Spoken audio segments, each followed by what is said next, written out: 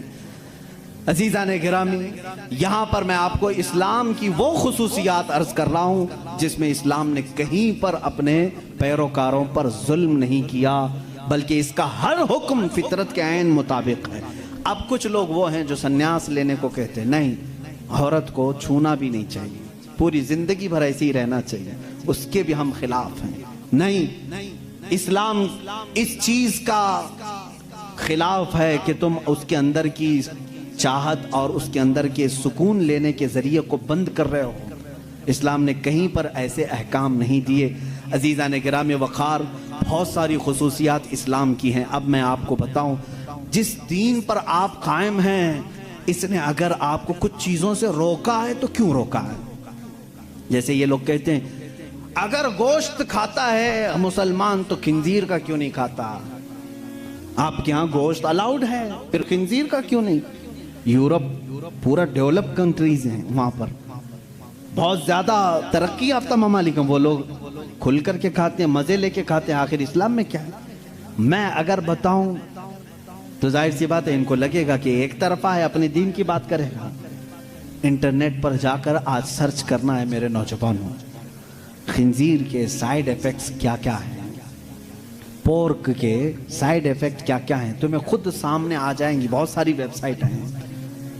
ایک ڈاکٹر، بڑا ڈاکٹر، یہ یہاں کا نہیں وہاں کا نہیں، انہی کے تحقیقاتی ادارے کا ایک ڈاکٹر ہے، اس نے 16 نقصانات گنائے ہیں۔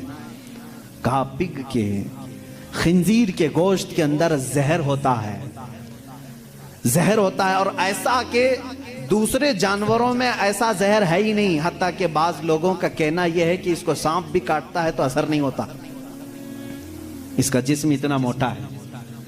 باہر کی چیزیں یہ بہت جلدی جذب کر لیتا ہے، اس کا گوشت کھانا اسلام نے اس لیے منع کر دیا کہ یہ انسانوں کا بھی پیخانہ کھاتا ہے، اس کے اندر غلاظت کی عادت زیادہ ہے۔ اور جدید تحقیقات میں آج امریکہ کے اور دیگر ممالک کے ڈاکٹرز نے یہ بھی کہا کہ سب سے زیادہ چربی اسی جانور کے اندر ہوتی ہے، اور یہ سب سے زیادہ جسم کے اندر کولیسٹرول بڑھانے میں مدد کرتا ہے، حتیٰ کہ خنزیر کا گوشت کھانے والوں پر تحقیق کی گئی، ان کے اوپر تحقیق کی گئی تو یہ بات سامنے آئی کہ ان کے اندر حیوانیت، سیکس کرنے کی عادت بہت زیادہ پائی گئی، بہت زیادہ پائی گئی، حیوانیت زیادہ آ گئی، شرم و حیا نہیں رہی۔ اسی لیے دیکھتے نہیں پورے انگریز ننگے رہتے، ان کے اندر حیا نہیں رہ گئی۔ جسم کو چھپانا وہ پتہ نہیں اپنے لیے کیا سمجھتے ہیں، چھوٹے ہلکے ہلکے کپڑے پہن کے چلتے ہیں، عورتیں بھی ہوں مرد بھی ہوں، ایک چھوٹا سا انڈر ویئر پہن لیا، اوپر کچھ لگا لیا۔ بلکہ میں سمجھتا ہوں ان سے زیادہ فیشنیبل تو بھینس ہے، کچھ بھی نہیں پہنتی بیچاری۔ کپڑے نہیں پہننا اگر فیشن ہے تو یہ بھینس بہت فیشنیبل ہے، بیل بہت فیشنیبل ہے، کبھی کچھ نہیں پہنتا۔ یہ دنیا کو جنگلی نظام میں لے جانا چاہتے ہیں۔ یہ خنزیر کھانے کے سائیڈ ایفیکٹ ہیں، بیڈ ایفیکٹ ہیں جو جسم کے اوپر مرتب ہوتے ہیں۔ 16 نقصانات ہیں، وہ میں گنا نہیں پاؤں گا، میں نے آج ہی مطالعہ کیا۔ دوسری چیز شراب کے متعلق کہ اس میں تو مزہ ہے، کیوں منع کیا اسلام نے؟ یہ بھی میں نہیں کہوں گا، تمہاری تحقیقات سے جاؤ آج یہ بھی تلاش کر کے مجھے بتاؤ انٹرنیٹ پر کہ شراب کے، وائن کے سائیڈ ایفیکٹ کیا کیا ہیں، الکوہل سے کتنے نقصانات ہیں۔ میرے عزیزوں، دوسروں کو بولنے کی ضرورت نہیں، گورنمنٹ ہر جگہ کی بولتی ہے، نہیں بولتی؟ ڈونٹ ڈرنک اینڈ ڈرائیو جگہ جگہ لگائے رہتا ہے، بیچتے بھی وہی ہیں، بولتے ہیں پی کر کے چلانا مت، گاڑی مت چلانا۔ ان سے پوچھو کیوں؟ اس لیے کہ ایکسیڈنٹ کا خطرہ ہے، جا کے کسی کو ٹھوک دے گا، سامنے والا بیچارہ بے قصور مرے گا۔ اتنی ہی بات سے سمجھ جانا چاہیے کہ مسلمان اینی ٹائم ڈرائیور ہے، ہر وقت وہ ڈرائیور ہے۔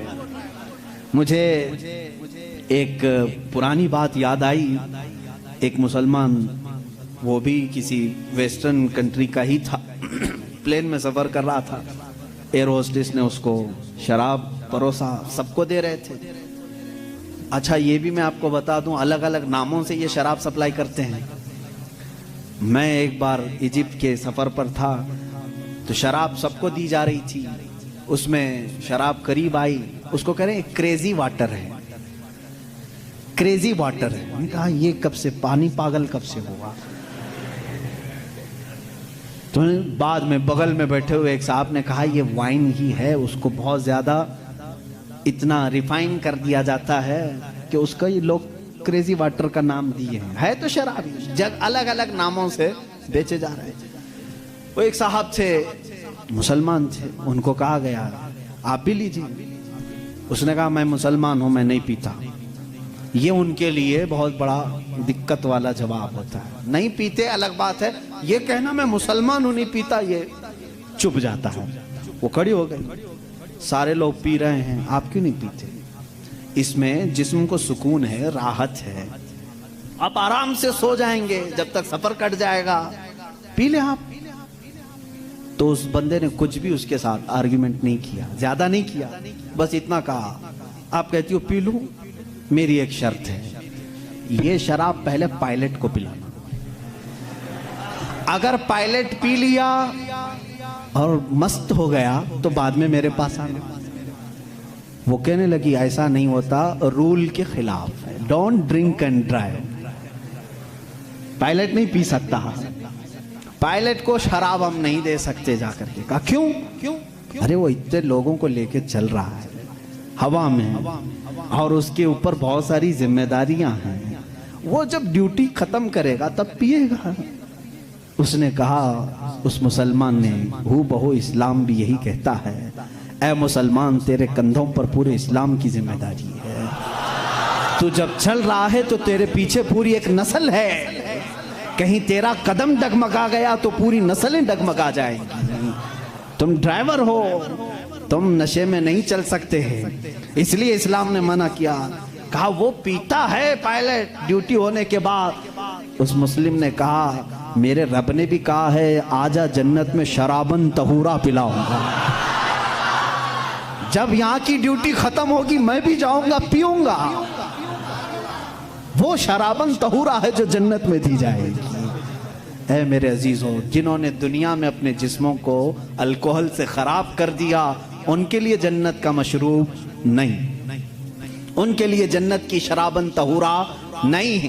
اپنے منہ کو جنہوں نے یہاں محفوظ رکھا ہے، ان کے لیے اللہ کا وعدہ ہے، انہیں وہ شراب طہور پلائی جائے گی جس کو آج تک کسی زبان نے چکھا بھی نہیں۔ انشاءاللہ العزیز ہم سب کے لیے تیار ہے۔ اب یہاں پر میں جو بات کہہ رہا تھا، اسلام نے شراب سے اس لیے منع کیا ہے کہ شراب کے نقصانات گنائیں۔ اے میرے عزیزو، ان کو خود کو معلوم ہے، یہ منع کرتے ہیں شراب پینے کے لیے، ڈرائیورز کو منع کیا گیا ہے، بہت سارے لوگوں کو منع کرتے ہیں، ڈاکٹرز منع کرتے ہیں، لیور خراب ہو جائیں گے، کڈنی خراب ہو جائیں گے۔ اتنے خراب ہونے والی چیز کو بیچتے کیوں ہیں؟ لائسنس آپ ہی دیتے ہو، آپ ہی دھندا چلاتے ہو۔ اسلام جو ہے، اس کی اور تمہارے درمیان فرق یہ ہے، تم بھی منع کر رہے ہو، تقریباً پوری دنیا منع کرتی ہے شراب سے بچو، شراب سے بچو۔ تمہارے اور اسلام میں فرق یہ ہے، اسلام کہتا بھی ہے، کرتا بھی ہے، اور تم صرف بولتے ہو، اندر سے سپلائی کرتے ہو۔ اسلام نے اگر کہہ دیا شراب منع ہے، تو میرے آقا نے فرمایا اس کا پیالہ رکھنا بھی جائز نہیں۔ یہ نہیں کہ سب کو شراب پینے کے لیے منع کر دیا اور بھٹا کھول کر کے رکھے ہیں، ایسا نہیں ہے۔ اسلام جڑ پر انگلی رکھتا ہے، اگر شراب منع ہے تو شراب بنانے والے آلے بھی توڑ دو۔ حضور صلی اللہ تعالیٰ علیہ وسلم نے جس دن اعلان کیا تھا، مدینے میں سارے لوگوں نے وہ مٹکے بھی توڑ دیے تھے۔ ان سے پوچھو، شراب پھینک دیتے، بعد میں دھو کے پانی بھر لیتے، کیوں نہیں بھرا؟ جن پیالوں میں شراب پی جاتی تھی اس کو تک توڑ دیا صحابہ نے جب شراب حرام ہوئی۔ پوچھا گیا، یہ توڑنے کا فلسفہ سمجھ میں نہیں آیا، دھو کے رکھ لینا چاہیے تھا، دوسرے کام میں یوز ہوتا۔ کہا نا، اسلام کی حکمت یہ ہے کہ بعد میں کبھی اس کو دیکھ کر کے یاد بھی نہ آئے کہ اس میں ہم پیتے تھے، یاد بھی نہ آئے، اس کو توڑ دو جس میں شراب رکھی جاتی تھی۔ اسلام وہاں تک کی پابندی لگا چکا ہے۔ اے میرے عزیزو، بہت ساری خصوصیات ہیں، جس دین پر آپ قائم ہو، یہی کامل دین ہے، یہی اکمل دین ہے، اس میں نقص اور عیب کی ایک بھی گنجائش نہیں۔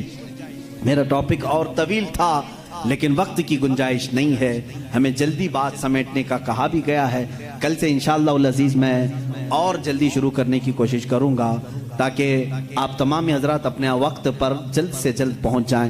آخری میری چند باتیں یہ سن لو، جس دین فطرت پر آج ہم سب عمل کر رہے ہیں، اے میرے غیور نوجوانوں، میں نے کل بھی یہ بات کہی تھی کہ کبھی اپنے آپ کو ہلکا مت سمجھنا۔ تم جس دین پر قائم ہو، فخر سے کہو گے کہ میں مسلم ہوں، فخر سے کہو گے الحمدللہ میں اسلام پر ہوں، کیونکہ دنیا آج اس طرح کے پروپیگنڈے پھیلا رہی ہے، یہ ٹی وی میڈیا کے ذریعے، یہ دجالی میڈیا ہے جو پورے بیٹھے ہوئے ہیں، یہ دجال کی فوج ہے، پورے حق کو باطل بنانا، باطل کو حق بنا کر کے پیش کرنا۔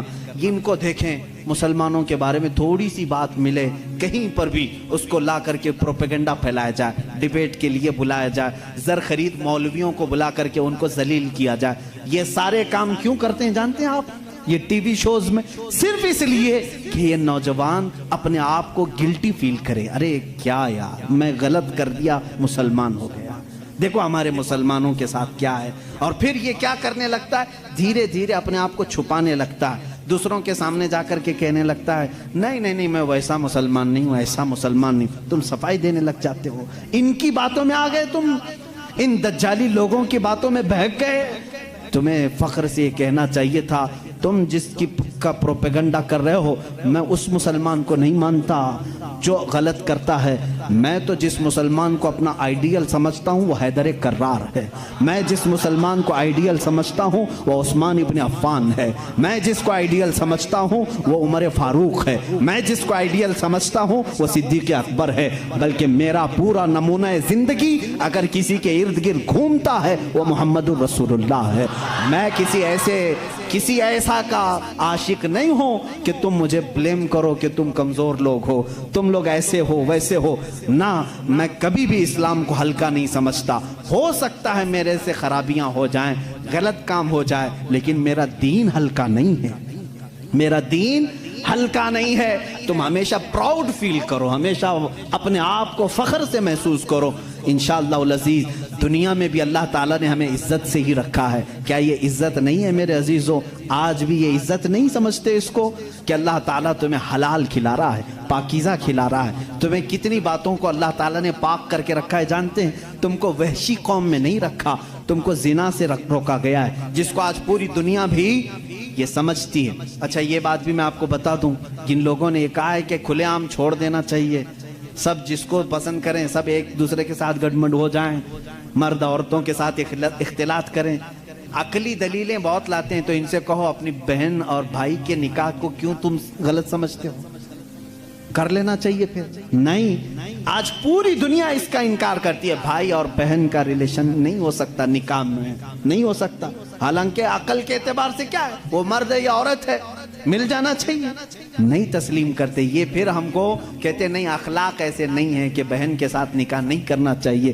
میرے عزیزو, اسلام اخلاق ہی تو سکھاتا ہے, اخلاق ہی تو سکھاتا ہے کہ ہم مردوں کو یہ حکم دیتے ہیں ہر ایک عورت کے ساتھ تم دست درازی نہیں کرو گے, بلکہ وہی عورت تمہارے لیے حلال ہوگی جس کے ساتھ نکاح کا ایگریمنٹ کر کے آؤ گے.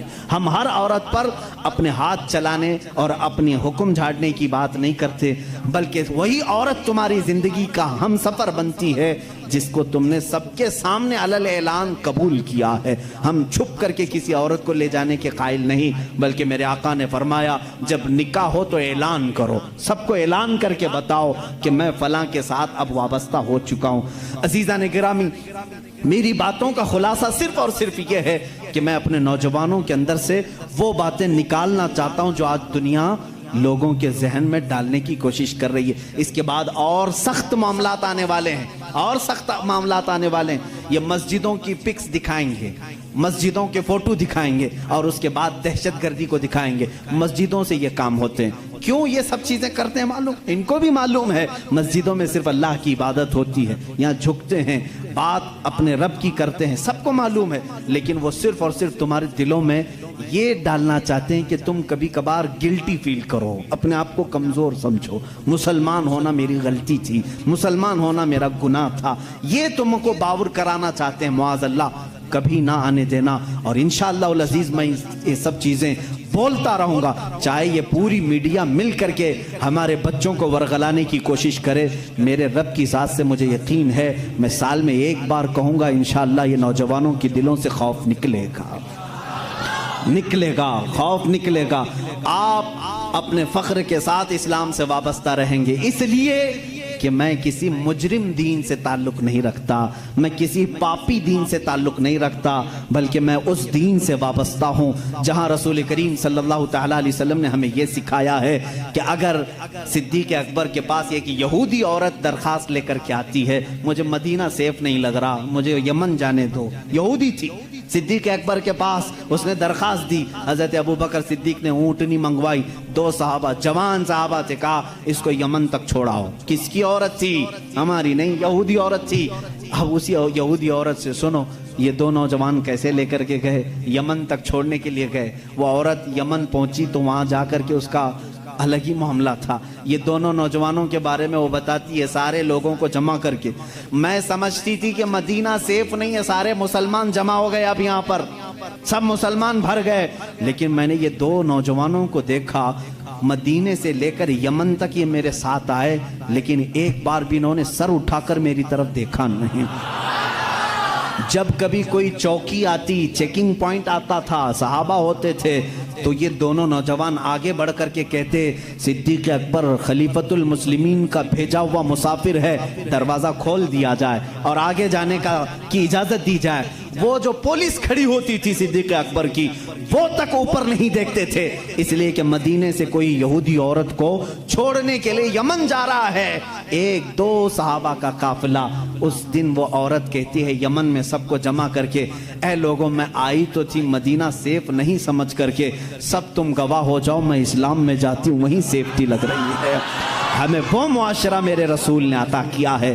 رسول کریم صلی اللہ تعالیٰ علیہ وسلم نے گرتوں کو سنبھالا ہے، اٹھایا ہے، ایک مقدس معاشرہ ہمیں دیا ہے۔ سود کا خاتمہ میرے آقا نے کیا، اور وہ بھی عرفات کے میدان میں کھڑے ہو کر کے حضور نے فرمایا یہ سود کی جہالت میں اپنے پیروں سے رونتا ہوں۔ میرے آقا نے کیا فرمایا؟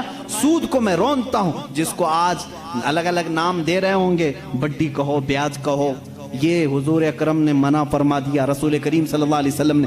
اور آج یہ ترقی یافتہ دنیا جس کو آج کہہ رہے ہیں، چاہے وہ امریکہ ہو، اسرائیل ہو، یورپ ہو، یہ سب کے سب آج سودی نظام پر چل رہے ہیں، پورا کا پورا۔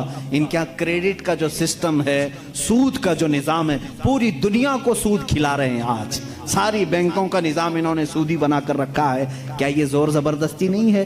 ایک ضرورت مند کو پیسے دینا اور اس کی زمین ہڑپ لینا، اس سے زیادہ مانگ لینا۔ اسلام تو یہ کہا ہے کہ اگر کسی کو قرض کی ضرورت ہے تو بغیر 1 روپیہ بھی فائدہ دیے اسے قرض دے سکتے ہو تو دو، یہ اسلام ہے۔ بلکہ حضرت عمر کے زمانے میں ایک ایسا شخص بھی آ گیا جو کسی سے قرضہ لیا تھا، دے نہیں رہا تھا، اس نے آ کر کے مقدمہ کر دیا حضرت عمر کے پاس، اور وہ رونے لگا، جو قرض دار تھا وہ رونے لگا، پیسے کچھ بھی نہیں ہیں۔ مدینے والے نے مقدمہ کر دیا کہ یہ باہر کا آدمی ہے، مجھ سے قرضہ لیا، باہر کا آدمی ہے، مدینے کا نہیں۔ حضرت عمر نے کہا پیسے واپس کر رہا ہے یا کیا کرے گا؟ کہا میں اپنے گاؤں جا کر کے لے کے آ سکتا ہوں، میرے پاس تو نہیں ہے۔ کہا تو گاؤں جا کر واپس آئے گا، کیا گارنٹی؟ یہاں بھی بینکنگ گارنٹی لیتی ہیں نا۔ عمر فاروق رضی اللہ تعالیٰ نے پوچھا کوئی گارنٹی ہے؟ کہا مجھے مدینے والے کوئی بھی نہیں جانتے۔ ہاں وہ تھا مسلمان یا جو بھی رہا ہو، مجبور تھا، مظلوم تھا، پیسے نہیں تھے۔ پوچھا مدینے والوں میں سے کوئی اس کی گارنٹی لے گا، کوئی گارنٹر بنے گا، ضامن بنے گا؟ تو کوئی نہیں تھا۔ ایک صحابی اٹھے حضرت ابو دردہ، کہا حضرت عمر سے کہ میں اس کی گارنٹی لیتا ہوں۔ کہا کتنے دن کی؟ کہا اس شخص سے پوچھا گیا کب تک آئے گا؟ کہا 2 دن میں آؤں گا۔ حضرت عمر نے کہا ابو دردہ تم نہیں پہچانتے اس کو، اگر یہ 2 دن بعد نہیں آیا تو تجھے جیل میں ڈالیں گے، تیار ہے؟ کہا ٹھیک ہے تیار ہو۔ وہ چلا گیا، 2 دن گزر گئے، پھر عدالت لگی، وہ جس کا قرض تھا وہ بھی آیا تھا، ابو دردہ بھی آئے ہوئے ہیں۔ تھوڑی دیر گزری، مغرب کا وقت ہوا، وہ شخص آ گیا، پیسے لے کر کے آیا حضرت عمر کے پاس، کہا بڑا احسان آپ کا، آپ نے 2 دن کا ٹائم دیا، میں اپنا قرض لے کر کے واپس آ گیا ہوں۔ تھوڑا سا قرض تھا، اس پر انٹرسٹ نہیں، جتنا لیا تھا اتنا لا کر دیا، معاملہ ختم ہوا۔ لیکن اچانک جانتے معاملہ بدل گیا، جس کا قرض تھا وہ آیا حضرت امیر المومنین کے پاس، کہا میں معاف کرتا ہوں، مجھے نہیں چاہیے پیسے اس کے، اس کو واپس دے دیں، یہ غریب ہے، ضرورت مند ہے، دے دیں اس کو۔ حضرت عمر نے کہا یہی بات 2 دن پہلے کیوں نہیں کی؟ وہ گیا گاؤں جا کر کے لے کے آیا، آج تم اس کو معاف کر رہے ہو؟ کہا امیر المومنین سے، امیر المومنین میں گھر گیا تو اس کے بعد مجھے ایسا لگا دل میں کہ ایک مجبور جو قرض میں پھنسا ہوا ہے، اگر میں آج معاف نہیں کرتا تو کہیں دنیا یہ تانا نہ دے دے کہ محمد کے غلام معاف نہیں کرتے۔ میں نے صرف میرے آقا کی طرف توجہ کی، اس لیے میں نے آج معاف کر دیا کہ کوئی انگلی میرے رسول کی طرف نہ اٹھائے۔ حضرت ابو دردہ اسی وقت کھڑے تھے، کہا حضرت امیر المومنین نے تم پہچانتے بھی نہیں تھے، کیسے اس کی گارنٹی لے لی؟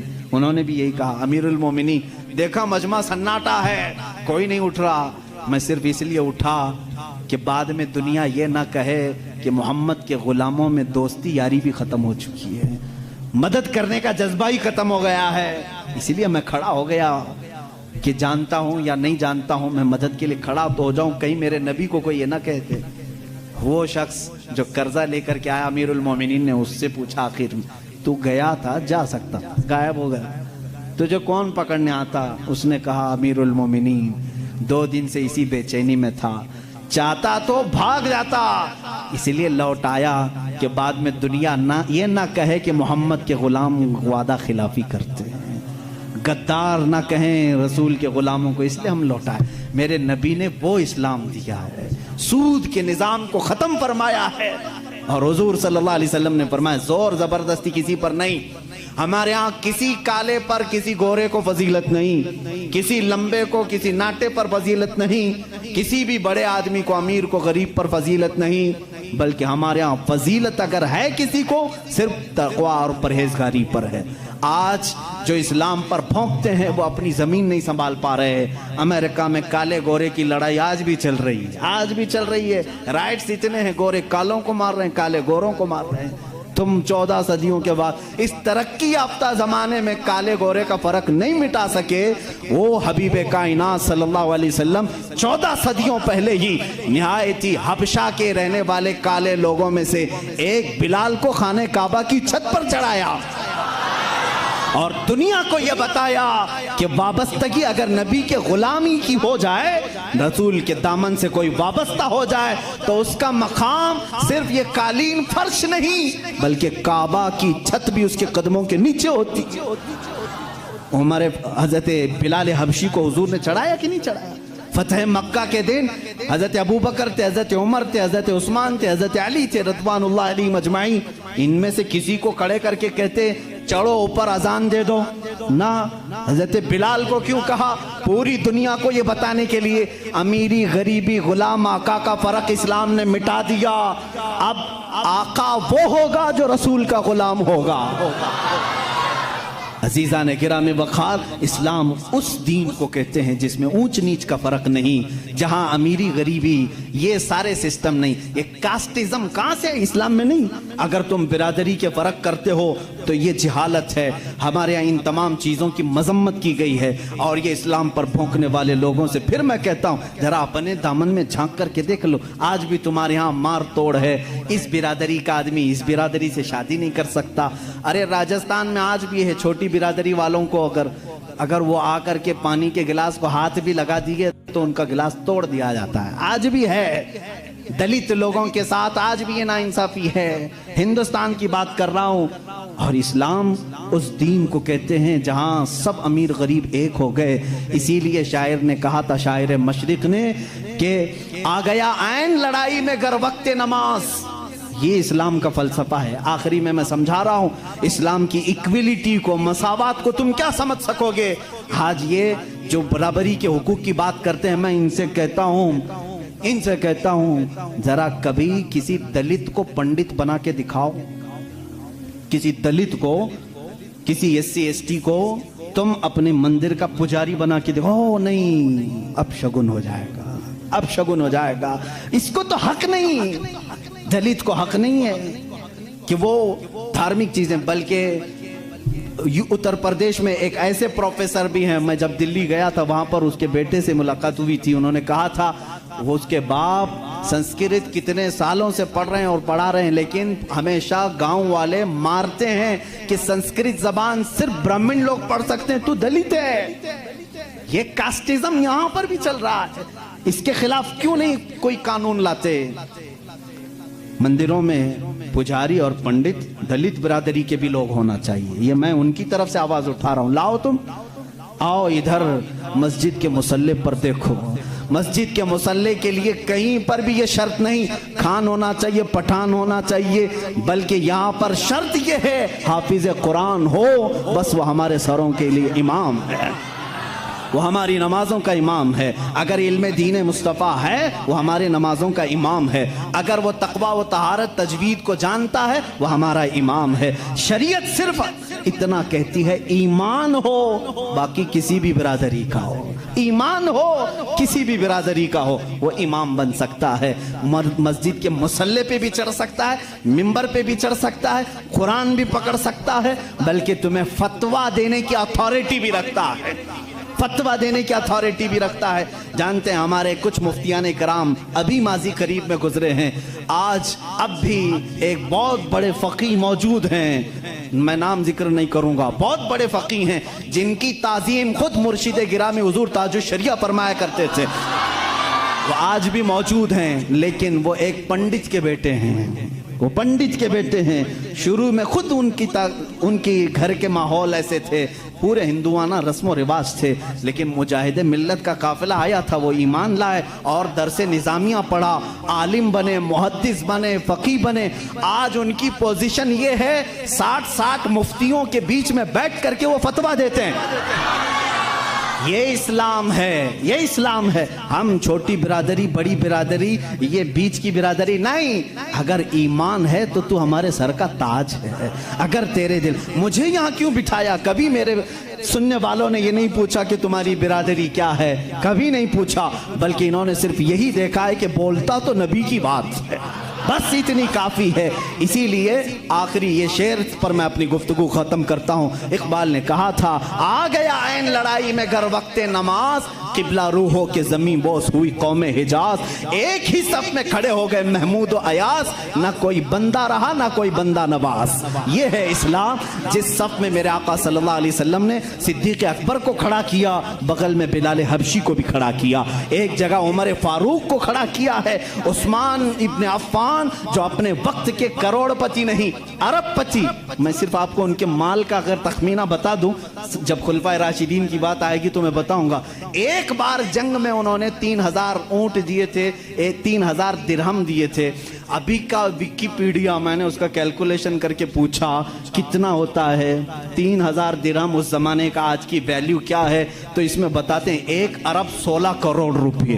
ایک وقت میں دان کرنے والا عثمان ابن عفان، ایک وقت میں خیرات کرنے والا، 1 ارب 16 کروڑ روپے خرچ کرنے والا عثمان ابن عفان اسی صف میں کھڑا ہے، اور بغل میں وہی علی کھڑا ہے جو دن میں 2 درہم کمایا کرتا ہے، رضوان اللہ تعالی علیہ مجمعین۔ اس فرق کو مٹانے کا نام اسلام ہے۔ میرے عزیزو، اسلام کو پڑھو، سمجھو۔ میں ان کو بھی دعوت فکر دیتا ہوں، یوں ہی بھونکنا اچھی بات نہیں۔ بجلی آتی ہے تو کتے بھی بھونکنے لگتے ہیں، انہیں کیا پتا کہ بجلی کیوں چمک رہی ہے، ارے بارش آنے والی ہے، انہیں نہیں معلوم۔ اسی طرح میں ان کو دعوت فکر دیتا ہوں، اٹھاؤ اسلام کو، میرے آقا کی سیرت کو، قرآن کو، انشاءاللہ تمہارا بھی دل کھل جائے گا اور تم بھی سمجھ جاؤ گے کہ اسلام کس چیز کا نام ہے۔ اسلام کی فطرت میں قدرت نے وہ لچک دی ہے، جتنا ہی دباؤ گے اتنا ہی وہ ابھرے گا۔ وآخر دعوانا الحمدللہ یا شفیعنا یا محمد صلی اللہ علیہ وسلم۔